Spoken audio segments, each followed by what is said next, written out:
It's so bad that we're actually finding roots growing under the floor. Yep, real roots. This floor's really taking root. It is a rough day. We have some serious mold, mildew, and water. And we're going to show you what happened on a wood floor installation that's only 2 years old. Yep, 2 years old. The floor is completely trashed. We're ripping it out. Today on Jones Knows. It's so beautiful, you and me.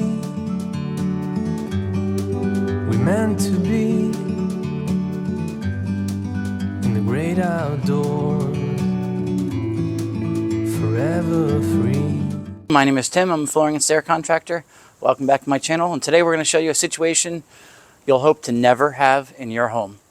We had a hardwood floor that was installed a couple years ago, and we had some serious moisture problems. We're going to show you what happened, and then in a future video, we're going to show you how to prevent this. So without any further ado, let's hit it. So let's go ahead and meet today's client. This is Bailey. Now Bailey is so excited that we're finally getting these floors done that she's literally jumping through hoops for us. Whatever it takes, she says. She's tired of people thinking that she's responsible for the damage to these floors. She said, look, I'm less than 10 pounds. I know where the bathroom is, and there's no way I could have done any damage to this existing floor. From there, she went on to start yelling at us and told us we need to get to work. So let's hit it. This is a solid wood floor with plywood under it. It was supposedly nailed down. We're going to find out a lot of things today because this floor is less than 2 years old. It's buckling. There's moisture damage. And we need to find out where the moisture is coming from. Check this out. These boards are actually peaked, raised. We have a couple inches under the board that we're using to test it with. Look at that board, the way it rocks back and forth. That is not good. Serious moisture showing right here. Those boards are completely discolored and soft. That's not normal. And I know from my experience of over 30 years or almost 30 years of doing this, when I see spots like this here that are discolored, turning white, here's another one right here, that means there is some serious moisture under this floor. And what makes it worse, why I know it's going to be really bad, is there is a plywood subfloor underneath this wood floor. This is a concrete floor with plywood on top of it, with this floor, the engineered wood floor, nailed to it. So that means the moisture had to make its way through the plywood in order to get to the wood floor, which means we have some serious moisture if it could work its way all the way up. Now, aside from the moisture, it did not wear well at all. This is one of the worst wood floors I've ever seen, quality-wise, as far as scratching is concerned as well. Check this out. That is horrible. This floor is only a couple years old.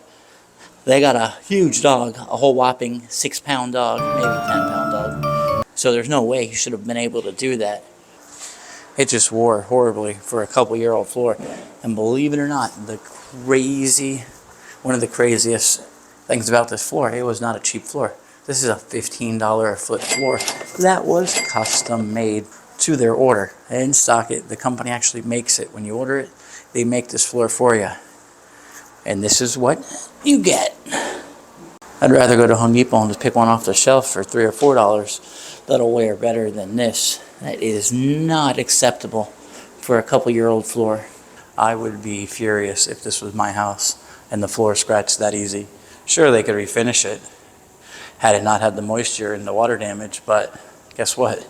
A couple-year-old floor, hey, you'll see some wear marks, but never this bad. Have anyone else seen anything this bad in their house on a brand new wood floor? Drop a comment. We'd love to hear.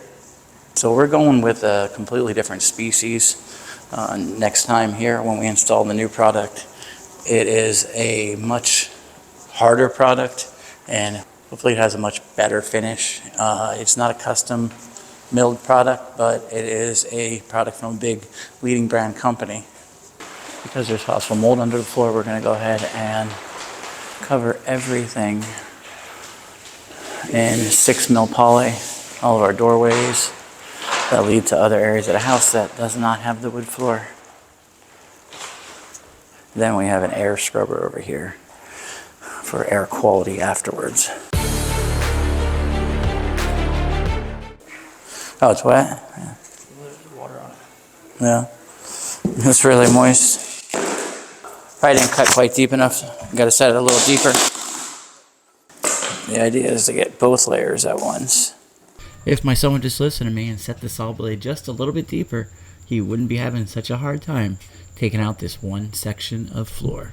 I had to speed the video up because it took him over 10 minutes of struggling to prove he can do it his way. Hold on. Use this one. Now that you got it open. Finally, he's about to get it, but he'll never admit I was right. But no Viz Queen, no plastic. I didn't think there was plastic. And the rest of the floor came up a lot easier than that first board because we set the saw at the correct depth.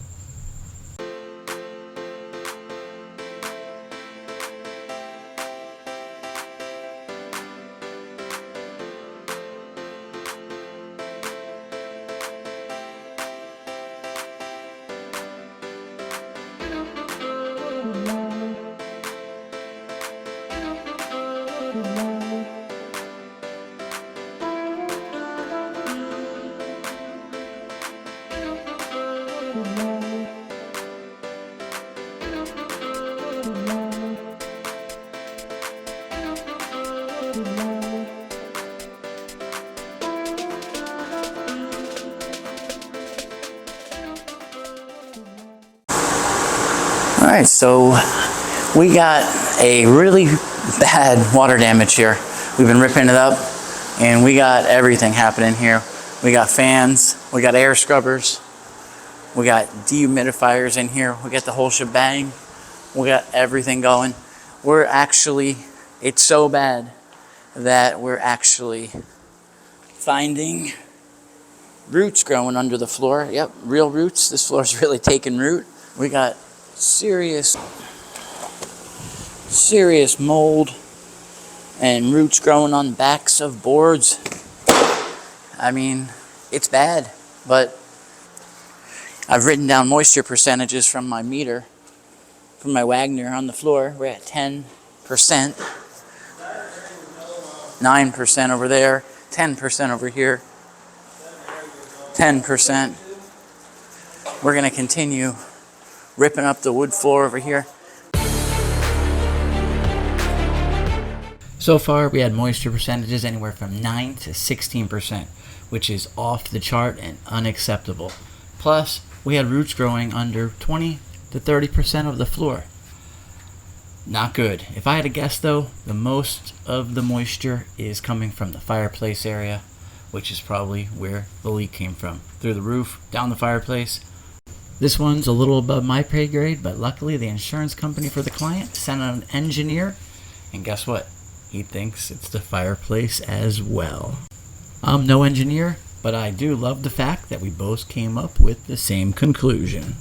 Well, we got the floor out pretty easy. Took these guns, my two sons, and one of my strongest guys, but this old cat still got a little bit of hustle in his step. 2 days ain't bad for 1,200 feet of wood flooring removal. Had this been a glue-down floor, it would have been a real nightmare. I'd rather rip out tile, nail-down wood flooring any day over a glue-down wood floor. So it came up rather easy. You know, the mold, the moisture, the mildew, that made it kind of rough. But besides that, we got it up. Now we're going to get to the part I like, the installing of the new floor, the subfloor. We're going to show you how to moisture seal it properly. So we're going to put 3 different types of moisture barrier on this floor, and we're going to do some tricks to really seal it in. So make sure you check out the next video from this project. I'll put the link below so you can see how to do it properly. If you enjoyed this video, be sure to check out all of our other content. We have lots of great videos on how to install wood, laminate, and much more. But please like, share, tell your friends and family, and of course, if you already haven't, take out your favorite floor and mount and smash that subscribe button so you don't miss any future content. Thanks for watching.